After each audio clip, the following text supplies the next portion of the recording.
आज है 13 जून 2023 दिन मंगलवार। Welcome back to Clean News UP. चलिए देखते हैं उत्तर प्रदेश की 25 फटाफट बड़ी खबरों को। लोकसभा चुनाव से पहले योगी सरकार युवाओं को देगी सौगात। योगी सरकार लोकसभा चुनाव से पहले यूपी के युवाओं को बड़ा तोहफा देने की तैयारी कर रही है। आउटसोर्सिंग से होने वाली भर्तियों के संबंध में नई नीति लाने जा रही है। इसके लिए हरियाणा के तर्ज पर यूपी कौशल रोजगार निगम बनाने पर विचार किया जा रहा है। उच्च स्तर पर इसको लेकर सहमति बन गई है और श्रम विभाग को प्रस्ताव बनाने की जिम्मेदारी दी गई। यूपी के सभी सरकारी विभागों में आउटसोर्सिंग से होने वाली भर्तियों के लिए नया पोर्टल बनाया जाएगा। इस पर सभी को अपने यहाँ समूह ग व घ की रिक्तियां अधिसूचित करनी होंगी। छोटे उद्योगों से जुड़े कारोबारियों के लिए राहत की खबर। उत्तर रेलवे ने कार्गो ट्रेन शुरू की। छोटे उद्योगों से जुड़े कारोबारियों के लिए राहत की खबर है। उत्तर रेलवे ने गति शक्ति तीव्र कार्गो ट्रेन शुरू की। इससे व्यापारी अपना माल पूर्वोत्तर के राज्यों आसाम और त्रिपुरा समेत हरियाणा तक जल्द पहुंचा सकेंगे। ये ट्रेन दिल्ली मुरादाबाद के रास्ते लखनऊ होकर तेज गति वाली कार्गो ट्रेन गुजरेगी। लखनऊ मंडल में सोनिक और बाराबंकी के गुड्स शेड से हर मंगलवार को ट्रेन में माल लोड किया जाएगा। मेरठ में बनेंगे नए बिजली घर। शहरवासियों को मिलेगी समस्या से निजात। शहरवासियों को बिजली की परेशानी से छुटकारा दिलाने की कोशिश शुरू हो गई है। पश्चिमांचल विद्युत वितरण निगम लिमिटेड शहर में 3 नए बिजली घर बनाने की योजना बना रहा है। विश्वविद्यालय रोड, खड़ौली और रामलीला ग्राउंड में 220 और 132 केवी के 3 नए बिजली घर बनाने का प्रस्ताव है। इससे करीब 3 लाख की आबादी को बड़ी राहत मिलेगी। बिजली विभाग के अधिकारियों ने इसका प्रस्ताव बनाना शुरू कर दिया। कैंट विधायक अमित अग्रवाल ने भी PVVNL के अधिकारियों से नए बिजली घर के प्रस्ताव मांगे। शासन में भी उनकी ओर से इसकी पैरवी की जाएगी। 69,000 शिक्षक भर्ती। हाईकोर्ट के निर्देश पर जल्द ठोस निर्णय ले सरकार। अभ्यर्थियों ने लखनऊ दिल्ली में धरने की चेतावनी। 69,000 शिक्षक भर्ती मामले में आरक्षण प्रभावित अभ्यर्थियों की एक बैठक लखनऊ में हुई। पिछड़ा दलित संयुक्त मोर्चा के प्रदेश अध्यक्ष सुनील कश्यप के आवास पर हुई बैठक में कहा कि यदि लखनऊ हाईकोर्ट सिंगल बेंच के 13 मार्च 2023 को दिए गए आदेश के तहत सरकार ने जल्दबाजी में आकर कोई निर्णय लिया तो वो इसका विरोध करेंगे। हाईकोर्ट के आदेश के अनुसार यदि लिस्ट नहीं बनाई गई तो आरक्षित वर्ग के अभ्यर्थी लखनऊ और दिल्ली में जंतर मंतर पर धरना प्रदर्शन करेंगे। ग्रेटर नोएडा में 1 लाख घरों तक पहुंचा गंगा जल। इन सेक्टर्स में पानी की किल्लत खत्म। नोएडा और ग्रेटर नोएडा में रह रहे लोगों के लिए अच्छी खबर है। गंगा जल प्रोजेक्ट की सौगात लोगों को दी गई। करीब 26 सेक्टर्स में रहने वाले लोगों को गंगा जल की सप्लाई दी जाएगी। इस प्रोजेक्ट का मकसद हर घर गंगा जल का फायदा पहुंचाना है। फिलहाल लोग 1200 TDS लेवल का भूजल इस्तेमाल कर रहे थे। ये पानी सेहत के लिए नुकसानदायक साबित हो रहा था। अब गंगा जल सप्लाई का TDS 300 से 400 है। अथॉरिटी के अधिकारियों का कहना है कि पानी का प्रेशर बढ़ गया है। घर की छत पर रखी टंकियों तक पानी पहुंचने लगा है। संपूर्णानंद संस्कृत विश्वविद्यालय की परीक्षाएं 16 से 29 जून तक। देश भर में बनाए गए 357 केंद्र।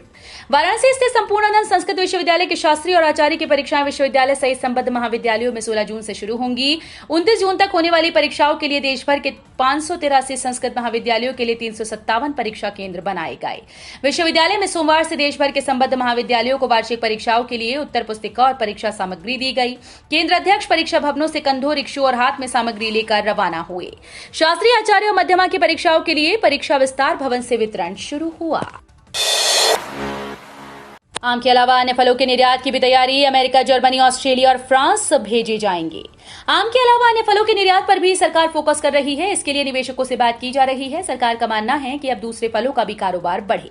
इस बाबत निजी निर्यातकों से भी बात की जा रही है। राज्य औद्यानिक सहकारी विपणन संघ इन फसलों के उत्पादक किसानों से भी संपर्क कर रहा है, तो साथ ही ऐसे निवेशकों से भी संपर्क साधा जा रहा है जो इसमें मदद कर सकते हैं। बिना अनुमति घूमने गए शिक्षकों पर होगी कार्रवाई। BSA वाराणसी ने तलब की रिपोर्ट। गर्मी की छुट्टी में बिना बताए घूमने गए बेसिक शिक्षकों पर कार्रवाई की तैयारी है। वाराणसी के बेसिक शिक्षा अधिकारी अरविंद पाठक ने सभी खंड शिक्षा अधिकारियों को अपने विकासखंड के उन शिक्षकों की सूची बनाने के लिए कहा जो बिना अनुमति के बाहर गए हैं। वाराणसी में G20 सम्मेलन के लिए सभी विभाग के कर्मचारियों और अधिकारियों की ड्यूटी लगाई गई। इसी क्रम में सरकारी स्कूल के शिक्षकों को कई अहम जिम्मेदारी सौंपी गई। इसी क्रम में सरकारी स्कूल के शिक्षकों को शिक्षक गर्मी की छुट्टी में बिना बताए घूमने निकल गए। इस पर बेसिक शिक्षा अधिकारी ने सख्त रुख अपनाया। विधि द्वितीय सेमेस्टर की परीक्षा 15 दिन टली। छात्रों ने की थी ये मांग। दीनदयाल उपाध्याय गोरखपुर विश्वविद्यालय और उससे संबद्ध कॉलेजेस में LLB द्वितीय सेमेस्टर की परीक्षा 15 दिन के लिए टाल दी गई। कुलपति ने छात्रों की मांग पर परीक्षा को 15 दिन के लिए टालने का आदेश दिया। विधि अध्ययन संकाय के अधिष्ठाता प्रोफेसर अहमद नसीम ने बताया कि LLB द्वितीय सेमेस्टर के छात्रों का यह कहना गलत है कि उनकी कक्षाएं केवल 1 माह चली। उनकी प्रथम सेमेस्टर की लिखित परीक्षा समाप्त होने के 1 सप्ताह बाद ही टाइम टेबल बनाकर कक्षाएं प्रारंभ कर दी गई थी। आज 13 जून को रखी जाएगी प्रदेश के पहले हार्डवेयर पार्क की नींव 75 बीघा में बनी। अलीगढ़ में प्लेस स्कीम के तहत विकसित किए जा रहे प्रदेश के पहले निजी क्षेत्र के हार्डवेयर पार्क की नींव जीटी रोड भांखरी के पास आज 13 जून को रखी जाएगी। 75 बीघा जमीन पर विकसित होने जा रहे इस पार्क के लिए प्रदेश सरकार ने 3.50 करोड़ रुपए का ऋण दिया। संयुक्त आयुक्त उद्योग बीरेंद्र सिंह ने बताया कि निजी क्षेत्र का हार्डवेयर पार्क विकसित करने की सभी तैयारियां पूरी कर ली गई। ये पहला प्रदेश का पार्क है जिसकी मंजूरी प्रदेश सरकार ने आवेदन के 15 दिन में दी थी। इसमें प्रदेश सरकार से मिले ऋण की मदद से सड़क, नाली, नाला, बिजली, बाउंड्री का निर्माण कराया जाएगा। मेडिकल कॉलेज में जल्द शुरू होगी शाम की ओपीडी। मेरठ के LLRM मेडिकल कॉलेज में शाम की ओपीडी शुरू करने की तैयारी की जा रही है। ये ओपीडी पेड होगी, लेकिन निजी डॉक्टर्स और अस्पतालों की अपेक्षा फीस कम होगी। सुपर स्पेशलिटी अस्पताल में शुरू होने वाली इस ओपीडी में 250 से 300 रुपए लिए जाएंगे। अभी तक मेडिकल में सुबह 8 से दोपहर 2 बजे तक की ओपीडी चलती है। इसके लिए सिर्फ 1 रुपए का पर्चा बनता है। शासन ने इसके लिए मेडिकल कॉलेज प्रबंधन से खाका तैयार कर जल्द ओपीडी शुरू करने का प्रस्ताव मांगा है। यूपी में लोकसभा चुनाव से पहले बीजेपी की बड़ी तैयारी, मिल सकता है नया प्रभारी। उत्तर प्रदेश में आगामी लोकसभा चुनाव को लेकर भारतीय जनता पार्टी की राज्य इकाई में बड़े बदलाव हो सकते हैं। दावा किया जा रहा है कि पार्टी के महासंपर्क अभियान के बाद राज्य इकाई में कई अहम बदलाव किए जा सकते हैं। इस बदलाव में राज्य को नया प्रभारी भी मिल सकता है। इसके अलावा पार्टी में सभी 6 संगठनात्मक क्षेत्रों की नई टीम का गठन होने के आसार हैं। अभी राष्ट्रीय उपाध्यक्ष राधे मोहन सिंह के पास यूपी प्रभारी की जिम्मेदारी है। लोकसभा चुनाव के पहले महाराष्ट्र, गुजरात या असम से किसी बड़े नेता को यह जिम्मेदारी दी जा सकती है। सीसीटीवी के लाइव सर्विलांस के दायरे में होगी बीएड परीक्षा, सीएम योगी के निर्देश। यूपी बोर्ड की परीक्षा को नकल विहीन संपन्न कराने के बाद अब उसी तर्ज पर संयुक्त बीएड प्रवेश परीक्षा 2023 को पूरी तरह पारदर्शी, नकल विहीन और सुव्यवस्थित तरीके से आयोजित कराने की तैयारी चल रही है। सीएम योगी की मंशा के अनुरूप बुंदेलखंड यूनिवर्सिटी ने परीक्षा के आयोजन के पुख्ता इंतजाम किए। सभी परीक्षा केंद्रों में लाइव सीसीटीवी सर्विलांस के साथ सभी अभ्यर्थियों की हाजिरी बायोमीट्रिक और फेस रिकॉग्निशन के आधार पर की जाएगी। अखिलेश यादव का नारा 80 हराओ बीजेपी हटाओ, बोले बीजेपी राज में भ्रष्टाचार उजागर। समाजवादी पार्टी के राष्ट्रीय अध्यक्ष और उत्तर प्रदेश के पूर्व मुख्यमंत्री अखिलेश यादव ने सत्तारूढ़ बीजेपी को सरकार से हटाने का आह्वान करते हुए 80 हराओ बीजेपी हटाओ का नारा दिया। सपा प्रमुख ने एक ट्वीट में 80 हराओ बीजेपी हटाओ नारे के हैशटैग के साथ कहा, अब की बीजेपी हारेगी बूथ बूथ, अहंकार उतारेगा यूथ।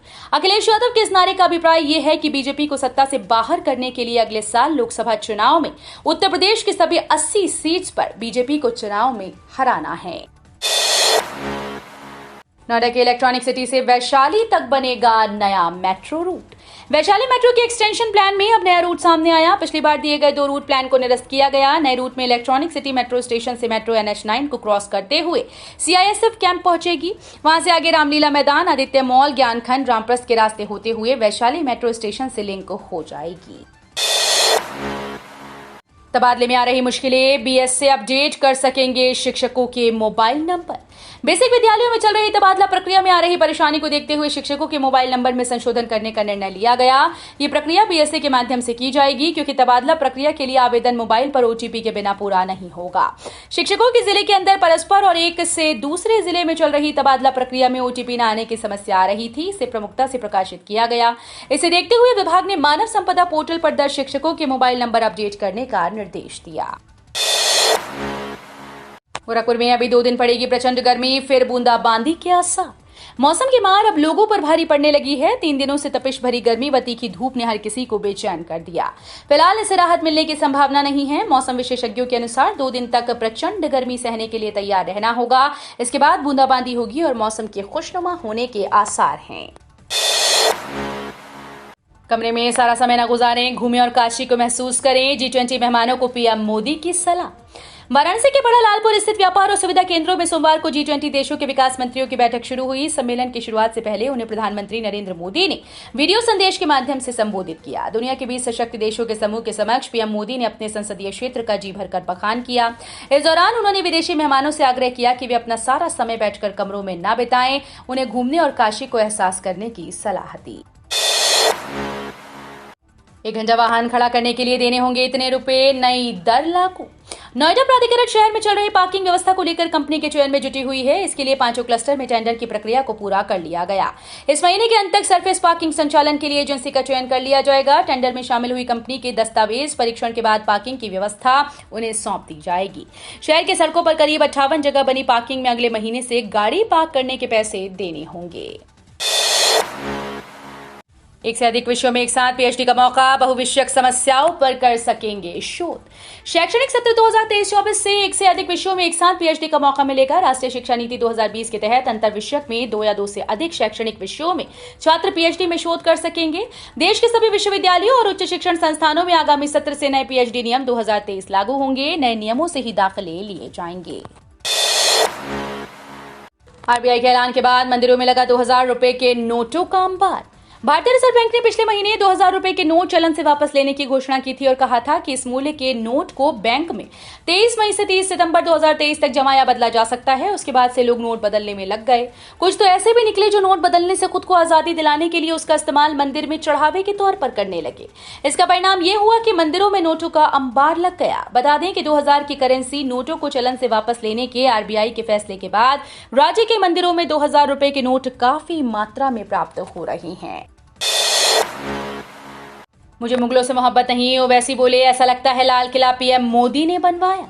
औरंगजेब और टीपू सुल्तान को लेकर एक बार फिर से राजनीति गरमाई है। इससे लेकर ऑल इंडिया मजलिस-ए-इत्तेहादुल मुस्लिमीन नेता और सांसद असदुद्दीन ओवैसी ने केंद्र की मोदी सरकार पर निशाना साधा। ओवैसी ने कहा कि भारत में इतिहास बदलने की कोशिश हो रही है। मुझे मुगलों से मोहब्बत नहीं, लेकिन इतिहास बदला जा रहा है। ऐसा लगता है जैसे लाल किला मोदी ने बनवाया हो। ओवैसी ने आगे कहा, आज अगर आपके पास टीपू सुल्तान की तस्वीर है तो आपके खिलाफ मुकदमा हो जाएगा। नीट के लिए लागू हुए नए नियम। 12वीं में पासिंग परसेंटेज के आधार पर नीट परीक्षा में बैठ सकेंगे छात्र। कक्षा 12वीं में बायोलॉजी विषय लेने वाले स्टूडेंट मेडिकल पढ़ाई के लिए नीट परीक्षा में बैठते हैं। अब नीट एग्जाम में बैठने के लिए स्टूडेंट्स को बड़ी राहत दी गई। दरअसल नेशनल मेडिकल कमीशन ने कुछ नए नियम लागू किए। नीट परीक्षा में बैठने के लिए अब स्टूडेंट पर न्यूनतम अंक की बाध्यता नहीं होगी, यानी कि पासिंग परसेंटेज के आधार पर वो नीट परीक्षा में आसानी से बैठ पाएंगे। रामलला की प्राण प्रतिष्ठा के लिए पीएम को भेजा आमंत्रण। 22 जनवरी को हो सकती है प्राण प्रतिष्ठा।